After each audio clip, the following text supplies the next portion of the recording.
Shalom saudara-saudara yang dikasihi oleh Tuhan Yesus Kristus. Kiranya Bapak Ibu saudara-saudara dalam keadaan yang sehat walafiat. Salam sehat buat Bapak Ibu semua yang sementara berada di rumah atau dimanapun saat ini. Doa saya adalah kiranya Bapak Ibu tetap sehat dan kuat dalam menghadapi segala keadaan apapun juga. Hari ini saya ingin sedikit membahas tentang bagaimana cara Tuhan melalui nabinya, yaitu Nabi Elisa, menyembuhkan seorang panglima yang bernama Naaman yang sakit kusta. Ia adalah seorang panglima dari Aram yang sangat dipercaya oleh tuannya. Tetapi masalahnya adalah dia sakit dan penyakitnya itu adalah penyakit kusta. Saudara tahu pada zaman itu, bahkan pada zaman Yesus, penyakit kusta adalah penyakit yang dianggap penyakit yang sangat menjijikkan. Dan yang menarik adalah bahwa panglima ini yang terpercaya oleh tuannya, kemudian dia mendapatkan informasi dari seorang perempuan yang bekerja di rumahnya, yaitu orang yang berasal dari Israel yang ditawan dan kemudian dipekerjakan di rumah sang panglima. Beliaulah yang kemudian memberikan informasi kepada istri Naaman bahwa di Israel ada seorang nabi yang dapat menyembuhkan penyakit yang demikian. Saudara-saudara, saya ingin membacakan firman Tuhan yang menceritakan tentang itu, yaitu dari 2 Raja-Raja pasal 5 ayat 10 sampai ayatnya yang ke-15. 2 Raja-Raja pasal 5 ayat 10, saya baca ayat 10-nya sampai ayat yang ke-15.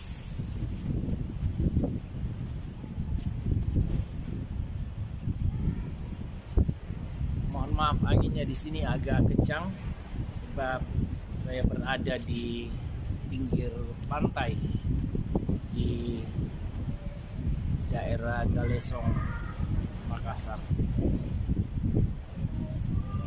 2 Raja-Raja pasal 5 ayat yang ke-5. Maka jawab Raja Aram, baiklah, pergilah dan aku akan mengirim surat kepada Raja Israel. Lalu pergilah Naaman dan membawa sebagai persembahan 10 talenta perak dan 6.000 shikal emas dan 10 potong pakaian. Ia menyampaikan surat itu kepada Raja Israel yang berbunyi, sesampainya surat ini kepadamu, maklumlah kiranya bahwa aku menyuruh kepadamu Naaman pegawaiku supaya engkau menyembuhkan dia dari penyakit kustanya. Segera sesudah Raja Israel membaca surat itu, dikoyakkannya lah pakaiannya serta berkata, Allahkah aku ini yang dapat mematikan dan menghidupkan, sehingga orang ini mengirim pesan kepadaku supaya aku sembuhkan seorang dari penyakit kustanya? Tetapi sesungguhnya perhatikanlah dan lihatlah, ia mencari gara-gara terhadap aku.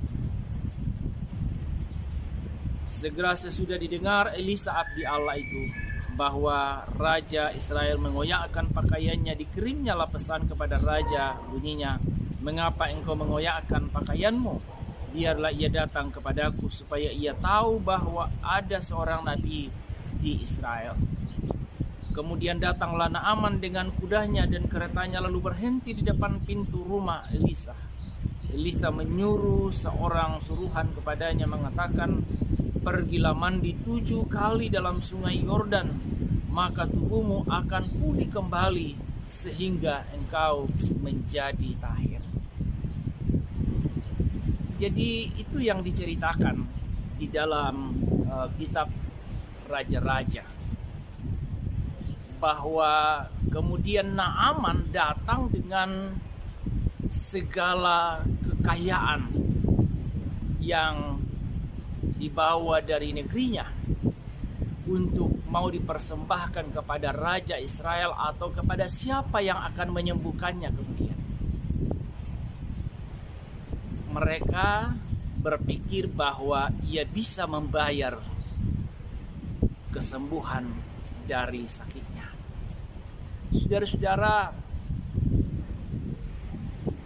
memang hari ini juga demikian. Banyak orang mengatakan kalau sakit ya harus banyak uang, bayar rumah sakit yang mahal atau pergi ke luar negeri. Yang saya mau katakan saudara-saudara adalah bagaimana seorang Naaman mengandalkan kekayaannya, lalu kemudian dibawa kepada Raja Israel, kemudian ke Nabi Elisa, dengan harapan supaya Elisa melakukan sesuatu yang membuat dia segera sembuh. Apa yang terjadi saudara-saudara? Elisa kemudian menyuruhnya mandi di sungai Yordan 7 kali. Malah kemudian Panglima Naaman menjadi marah, emosi. Ngapain saya disuruh mandi di sungai Yordan? Di Aram banyak sungai-sungai yang lebih bagus dari ini. Dianggapnya itu hal yang tidak masuk akal, yang tidak akan, kalau masalah mandi di sungai itu biasa. Tapi mengapa kali ini disuruh mandi 7 kali? Lalu kemudian pegawainya menasehatinya untuk melakukan itu, dan akhirnya Naaman melakukan. Hasilnya adalah Naaman sembuh. Lalu kemudian datang kepada Elisa untuk menyerahkan membayar Elisa. Tapi Elisa mengatakan, "Oh tidak, Anda tidak perlu membayar dengan mahal. Anda tidak perlu membayar." Saudara-saudara, apa yang kita pelajari dari situ? Bahwa kadangkala kita berpikir untuk melakukan sesuatu itu harus dengan modal yang besar, harus membayar dengan mahal. Tapi kemudian kita melupakan bahwa sebetulnya ada kuasa yang mengendalikan hidup kita.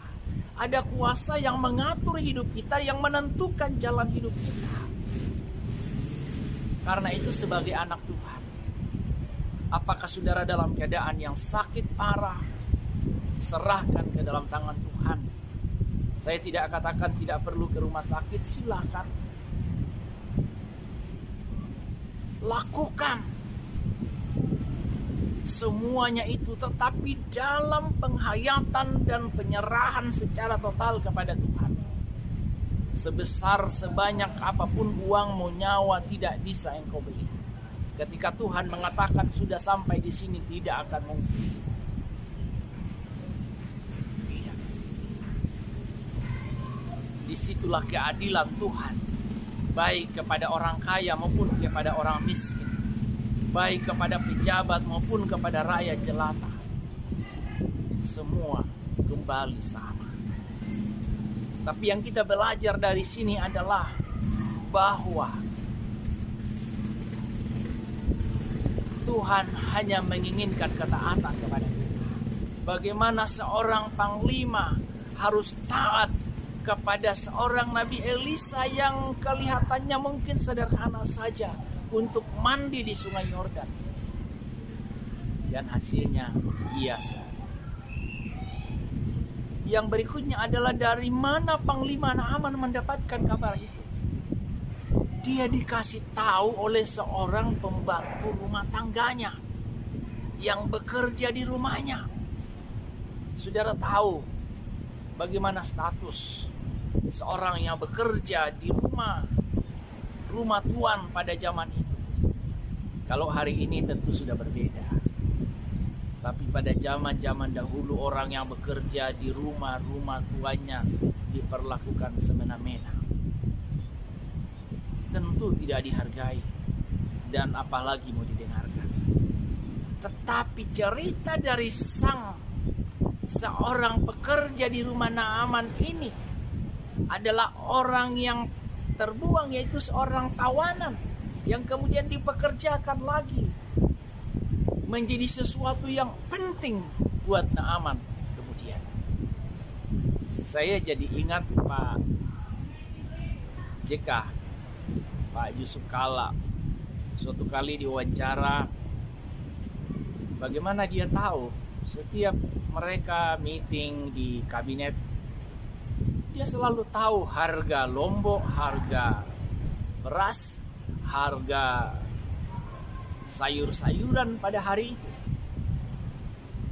Saat seorang wartawan bertanya, bagaimana Bapak bisa tahu? Dia dengan tertawa menjawab. Dia katakan, saya tahu dari seorang ibu yang bekerja di rumah kami sebagai tukang masak. Luar biasa. Informasi dari seorang ibu yang bekerja di rumahnya kemudian disampaikan kepada wakil presiden, dan wakil presiden ikut mengambil keputusan untuk kebaikan semua bangsa ini. Informasi dari seorang ibu yang bekerja sebagai pekerja rumah tangga. Apa yang kita belajar di sini, saudara-saudara? Kita belajar menghargai setiap orang. Walaupun dia hanya seorang pekerja di rumah kita, kita bayar, tapi kita tidak bisa memperlakukan semena-mena. Bahkan dari mereka kita bisa mendapatkan sesuatu, informasi yang luar biasa. Maka tempatkanlah setiap orang dalam hidup kita sebagai orang yang penting. Tidak hanya melihat kedudukannya, jabatannya, kekayaannya, tetapi siapapun itu penting dalam kehidupan ini. Dia bisa menentukan setiap keputusan kita. Bahkan dari orang-orang yang demikianlah kita akan melihat ketulusan, kita akan melihat kejujuran, kehidupan yang apa adanya. Mari saudara-saudara, kita belajar untuk tetap hidup dalam kesederhanaan, menghargai orang-orang yang sederhana, tetapi juga menjadi orang yang tunduk dan taat di bawah tuntunan kuasa Tuhan. Sama seperti Naaman yang taat kepada Nabi Isa.